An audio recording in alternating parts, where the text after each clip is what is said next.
বাংলাদেশের প্রতিটি কোণে ছড়িয়ে আছে নানা মানুষের জীবনের গল্প, তাদের জীবন ধারণের বিচিত্র পথ। এমন একটি অনন্য পেশার সন্ধান পেলাম ঢাকা সিলেট মহাসড়কের নরসিংদী জেলার মাধবদীর কাছাকাছি। এই সুতাটা যখন আপনার এক কালার থাকবো পুরাটা, তখন আপনার ওটা দিয়ে মোটা কাপড় তৈরি করে। আর যখন মনে করেন যে উপরে এক কালার, সুতাটার নিচে আরেক কালার, সেক্ষেত্রে এগুলো দেওয়া ডিজাইন ছাড়া আর কিছু। রাস্তার ধারে নজর কেড়ে নিল রং বেরঙের সুতোর শাড়ি। উঁচু মাচার উপর ঝুলে থাকা সুতো যেন এক শিল্পকর্ম, যা পথচারীদের মুগ্ধ করে।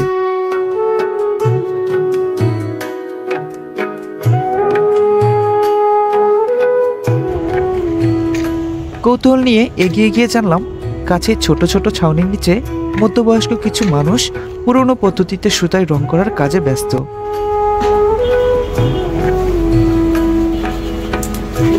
আসসালামু আলাইকুম, কেমন আছেন আপনারা?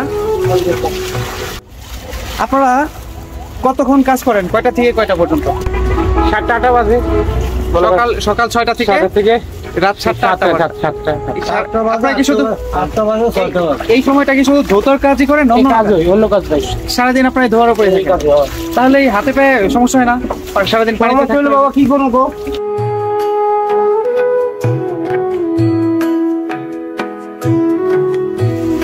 বন্ধুরা, এটি হচ্ছে নরসিংদীর পূর্বে অর্থাৎ নারায়ণগঞ্জ জেলার বুরিন্দা নামক এলাকা। তো এখানে কিন্তু হাইওয়ের পাশেই এরকম বেশ কয়েকটি ছোট ছোট সুতার কারখানা রয়েছে। স্থানীয়ভাবেই সুতাগুলোকে রং করা হয়। বিভিন্ন চাদর, বিভিন্ন শাড়ি বা বিভিন্ন বস্ত্রের ভিতরে ডিজাইন করার জন্য এই সুতোগুলো ব্যবহার করা হয়। এইখানেই কিন্তু সেই কর্মযজ্ঞই চলছে। দেখুন, এই কাজটি দেখতে যেমন সুন্দর লাগে, তেমনি কিন্তু ওনার সাথে কথা বলে বোঝা যায় যে আসলে ওনারা কিন্তু হাড় ভাঙা পরিশ্রম করছেন এই রং করার জন্য। তারা যেন নিজেরা এক একজন শিল্পী, সুতোর ক্যানভাসের রঙের জাদু ছড়িয়ে দিচ্ছেন। কেউ রং তৈরির প্রক্রিয়ায় মগ্ন, জাল করে কেমিক্যাল মিশিয়ে সনাতন উপায়ে পাকা রং তৈরি করছেন।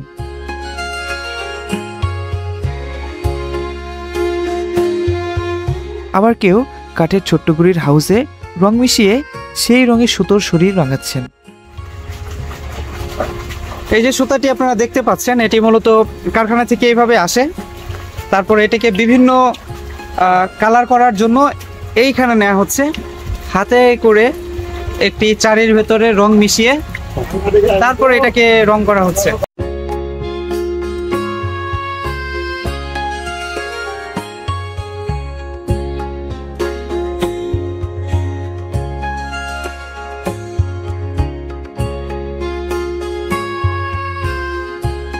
বন্ধুরা, আমরা যে গামছা ব্যবহার করে থাকি, অনেক ক্ষেত্রে লুঙ্গি, তারপর হচ্ছে মেয়েদের 3 পিস এবং চাদর ব্যবহার করে থাকি। সেই চাদর, গামছা তৈরিতে এই সুতোগুলো ব্যবহার করা হয়। এবং এই সুতোগুলো যখন বিভিন্ন সুতার কারখানায় তৈরি হয়, তারপর স্থানীয় কিছু ছোট ছোট কারখানাওয়ালারা রয়েছে যারা এগুলোকে নিয়ে এসে রং করে থাকেন।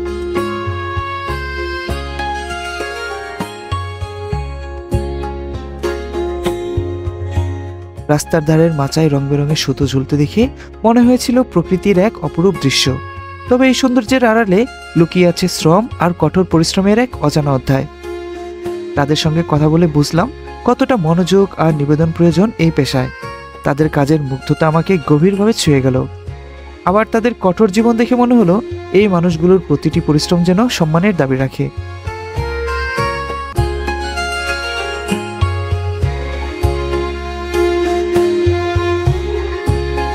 সুতা তৈরি করে এখানে সুতা তৈরি করে।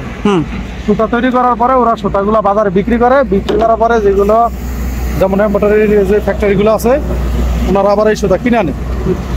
আনার পরে আমার ঘরে দেয় না দিলে আমরা আবার এইগুলো আপনার ইয়া করি, যে লাসি করি, যে হ্যাংস করি। হ্যাংস করার পরে এগুলো আনি আইনা কালার করি। যে যে অর্ডারে কালার দেয়, স্যাম্পল দেয়, ওইগুলো করে দেয়। দেওয়ার পরে এগুলো আবার ববিন করে, মানে কোন করে। কোন করার পরে এগুলো ওনারা নিয়ে কম্পিউটার মেশিনের ভিতরে নিয়ে এগুলো আবার ওনারা ওই ডিজাইন করে, আপনার বিভিন্ন ফুল টুল করে এগুলা দিয়ে। আবার 3 পিসও মানে যখন যেটার ভিতরে অর্ডার হয়। মূলত এটা কাপড়ের সুতা না, এটা হচ্ছে ডিজাইন করার জন্য ডিজাইনের সুতা। আবার কাপড়ের সুতা আছে, মানে মনে করেন যে আপনার ওই যে শালটা, যে প্লেন একটা শালটা করে আগে, সেই ক্ষেত্রে আবার এই সুতা দিয়ে ওই শালটা করে। এমন বিচিত্র পেশার মানুষরা রঙিন সুতোয় বুনে চলেছেন নিজেদের জীবনের গল্প। আর সেই গল্পের ছোট একটি অংশ আমি আপনাদের সামনে তুলে ধরলাম। আসুন এই শিল্পীদের আমরা সম্মান জানাই এবং তাদের এই কঠোর পরিশ্রমকে করি কদর।